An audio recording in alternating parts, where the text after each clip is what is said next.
Hello and welcome to the September episode of Backlight Boston presented by Luminarium Dance. This month we have Mariah Steele joining us. I hope you enjoy the interview.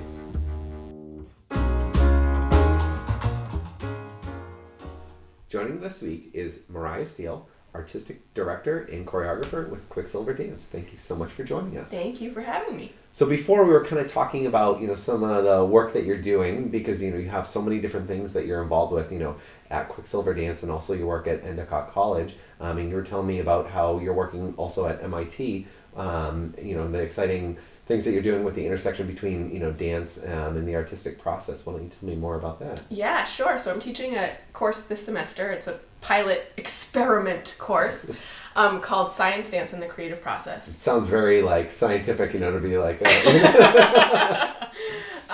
And it's a 3-way teaching collaboration with 2 oceanographers and myself, and we're looking at the intersection between the scientific process and the creative process. So how it works on a practical level is on Mondays we have a lecture by various scientists, but all of them have the theme of the ocean. Sure. And on Wednesdays we are in the dance studio and we're making dances about whatever we learned about on Monday. And the students are also developing their creative process and their composition process, and so they are, over the course of the semester, will be building their own dance about some sort of scientific topic that they're interested in. That's great. So there will be a final performance too. Is all of the dances, do they tend to be kind of aquatic themed because the scientists that you're bringing in are oceanographers? Well, this was only week 3. Okay. So the first week's topic was about eels and their journey from the Sargasso Sea to the East Coast. So that one was eel themed. And last week's was actually more about the atmosphere and sunlight coming into the atmosphere and energy on the Earth. So did you choose to, have these oceanographers, or how did that process work, for deciding, what scientists that you were going to bring in? Oh, well, so one of the oceanographers, whose name is Larry Pratt, the class was actually his idea. And so he and Raf, the other oceanographer, they've went and found their friends in various departments at MIT who are curious about the dance and the science and are willing to give a guest lecture. So it kind of ended up being who was available and who was interested, and who was interested and willing to come to Wednesday's dance class and perhaps participate. Oh, that's great. So you're getting these, oceanographers and scientists to participate on both sides. Yes. Where it's kind of a collaboration, between the dancers kind of get to teach and they're getting to learn. It's all an experiment. Well, it sounds like the experiment's going very well so far. We're having a really good time. Yeah, that's great. Yeah. So with your dance company, Quicksilver Dance, is that an experiment as well, for you being a choreographer? It's also changes all the time. You could call it an experiment. Now I actually feel this is actually our 5th year. So our April show will be our 5th year anniversary show. And I just in the last year, so the 4th year, I felt like things began to stabilize and that we really knew what we were doing and we're coasting a little bit more, which is a very nice feeling.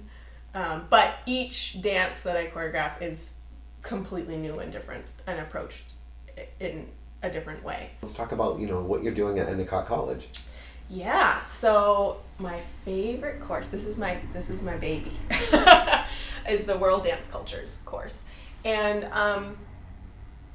well, this is the 2nd semester that I'm teaching it, but it was a very long time in coming, because I had the idea and then I had to propose it and then I wrote the syllabus and we had to put it through the curriculum committee. It's a college, it's a long process. But yes, so now it's in its 2nd semester, and the idea is embodied learning about other cultures. So, and my background is in college, I was an anthropology major. So anthropology, learning about other cultures and dance, those are my big 2 passions. So this course, on Tuesdays we're in the classroom, and then Thursdays we're in the dance studio, and each week is a different culture from around the world. And so in the Tuesday class we get to learn about the history and the meanings of the dance from the practitioners, and also we talk about the different aesthetics. So in some cultures what is considered beautiful is very different than another culture. And so the students learn this, and then on Thursday we have guests who come in and teach whatever we learned about on Tuesday. And it's very, very powerful learning experience because the students get to really embody what it is like to be in another culture.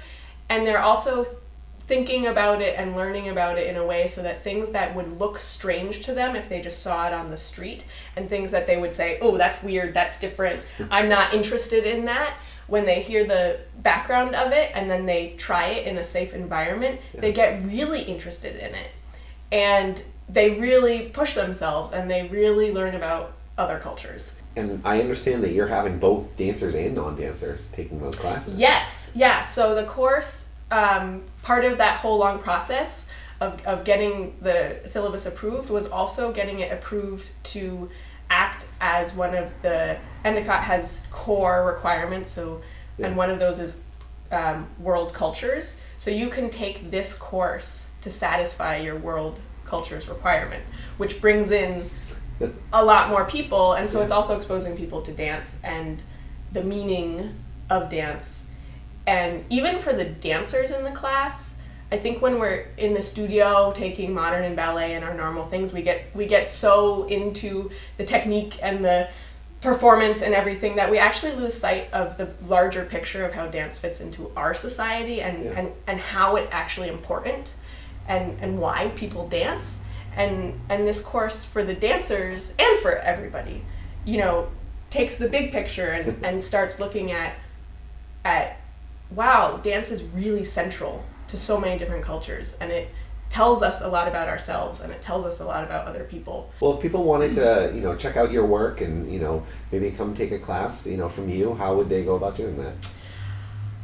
If they want to check out my work, they should definitely look at my website, www.quicksilverdance.com. I'm also very open to, send me an email. You can contact me through the website, and I love to talk to people. I also, total other part of my life, have a master's degree in international relations where my thesis was about using dance in peace building around the world. So I have a bunch of workshops surrounding using dance in peace building and conflict resolution.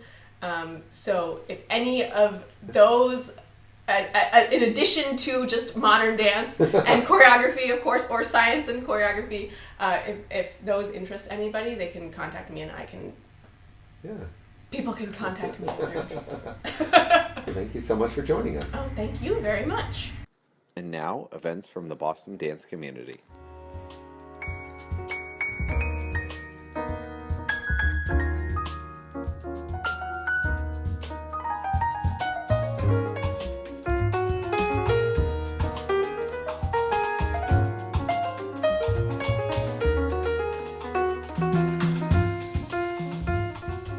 One interesting collaboration of science and dance.